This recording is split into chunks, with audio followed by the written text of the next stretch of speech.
Bonjour. C'est moi Orson Welles. J'aime pas trop les voleurs et les fils de pute. Salut, c'est Nos Ciné, votre rendez-vous avec le cinéma sous sa forme Extra Ball, notre courte mais régulière récréation version poche où l'on prend quelques minutes pour causer d'une sortie, d'une ressortie d'un film ou comme on va le faire là tout de suite, d'une série qui mérite qu'on s'y attarde. En l'occurrence, on va parler d'une série ABC disponible sur Netflix, Designated Survivor avec Kiefer Sutherland. Et on va le faire avec ma camarade Charline Roux. Salut Charline. Salut. Et c'est Nos Ciné Extra Ball spécial Designated Survivor, c'est parti. Monde de merde. Pourquoi il a dit ça? C'est ce que je veux savoir. Alors le Designated Survivor, je le dis pour ceux qui nous écoutent et qui ne sont pas forcément familiers des petits détails du fonctionnement de l'administration américaine, c'est le titre qu'on donne aux États-Unis aux membres du cabinet gouvernemental placés en sécurité lorsque la plupart des représentants du pouvoir sont réunis en un seul et même lieu, comme c'est le cas au début de la série, lors du traditionnel discours sur l'état de l'Union que fait chaque année le président des États-Unis face aux parlementaires avec l'ensemble du cabinet. L'idée étant qu'en cas de malheur, le pouvoir ne soit pas vacant et puisse être assuré par le survivant désigné. Il y avait, si ma mémoire est bonne, un très bon épisode dans la première saison de la monumentale série à la Maison Blanche d'Aaron Sorkin où le sujet était évoqué. Et un malheur, justement, il s'en produit un et un gros, puisque le Capitole, pendant le fameux discours, est visé par un attentat qui décime tout l'exécutif et une bonne partie du législatif, laissant un homme aux commandes, le secrétaire d'État au logement, Tom Kirkman, alias donc Kiefer Sutherland. Et c'est peu dire qu'il n'est pas préparé à ce qui vient de lui tomber sur la tête. Ça, c'est le point de départ de la série, Charline. C'est exactement le point de départ de la série. Alors, disons les choses très clairement, c'est une série qui est extrêmement addictive, j'ai trouvé. C'est pas révolutionnaire. Moi, ça a vraiment comblé ma petite nostalgie 24 heures, en fait. Bon, déjà parce qu'il y a Kiefer Sutherland, mais la bonne idée, c'est de l'avoir mis cette fois dans le rôle du président. Oui. Et il faut dire qu'il s'en tire plutôt bien. Je trouve qu'il a un truc très présidentiel dans la manière de gérer. Alors, présidentiel paumé, ça, c'est une certitude. Mais c'est plutôt pas mal. Le pilote est, je trouve, réalisé avec beaucoup de virtuosité. Il faut dire que le type qui a réalisé le pilote, si je dis pas de bêtises, c'est celui qui a fait toute la mise en place des Sherlock, des premières saisons de Sherlock. Après, c'est vrai que dans les épisodes suivants, c'est moins démonstratif, il y a moins d'explosions. Effectivement, on est plus, c'est plus indoor. On est plus, voilà. C'est indoor à Toronto. Faut quand même. C'était une explosion qui coûtait très cher. Voilà, donc l'ensemble du budget est passé là.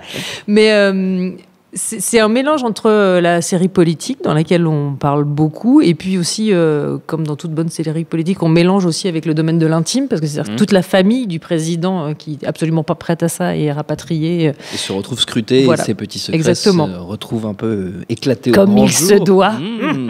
3 petits points et rire machiavélique.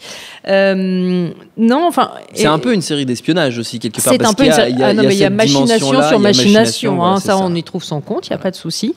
Et ce que j'ai plutôt bien aimé aussi, c'est c'est pas si fréquent que ça de voir des vrais problèmes politiques ou sociétaux abordés dans des séries de ce genre. C'est-à-dire que là, il y a quand même, d'entrée de jeu, on parle du traitement déplorable auquel ont eu droit les musulmans américains post-attentat. Donc c'est quand même, c'est pas si fréquent que ça. Je trouve qu'au niveau des intrigues et des sujets traités, c'est hyper intéressant.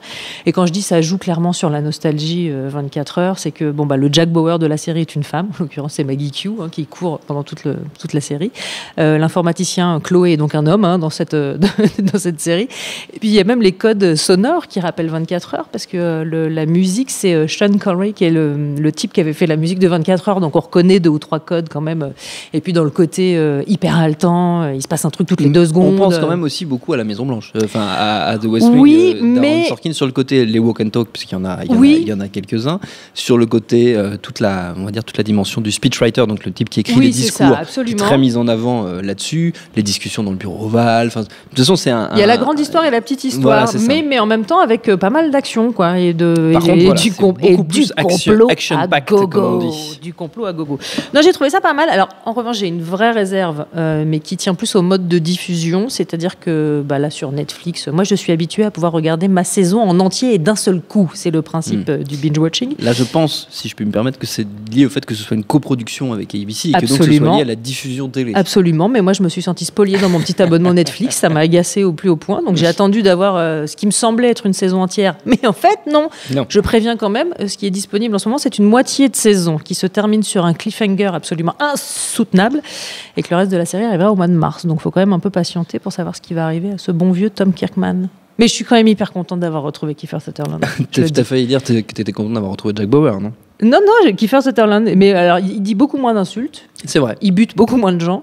Mais il est un peu d'ailleurs dans un rôle presque à contre-emploi quand on est habitué à le voir. Et il est assez surprenant. Moi, je trouve qu'il s'en sort hyper bien avec même un truc. ne serait-ce que dans le pilote où il est présenté comme un type très posé, un peu en retrait, un peu malhabile politiquement. C'est comme si Jean-Vincent Placé se retrouvait. Ouais, non, ça marche pas. Non. Ça marche jamais. Mais non, mais en plus, il joue hyper bien. Il a vachement vieilli depuis 24 heures, mine de rien. Il a un côté un peu politicien, fatigué, et puis pas du tout à sa place. Je trouve qu'il s'en sort vraiment hyper bien. Voilà, moi c'était mon plaisir de ces dernières semaines. D'accord, et c'est Designated Survivor, absolument. Donc à voir, oui. Et petit kiff quand même, moi ça me fait toujours un truc quand je vois une série avec Kiefer Sutherland et que j'entends la voix qui fait Previously on, voilà, c'est tout. C'est un petit kiff perso. Ok. Comme dans 24 heures. On te fera une petite mixtape. S'il vous plaît, pour merci usage bien. personnel. Designated Survivor, c'est donc à voir, on l'a dit, sur Netflix et notre temps est écoulé. Merci Charline, merci à Julie à la technique, à l'antenne Paris pour l'accueil, nosciné.com, binge.audio pour toutes les infos utiles et on vous dit à très bientôt.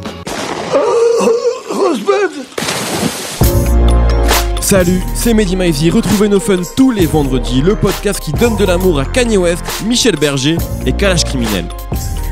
Uniquement dans No Fun.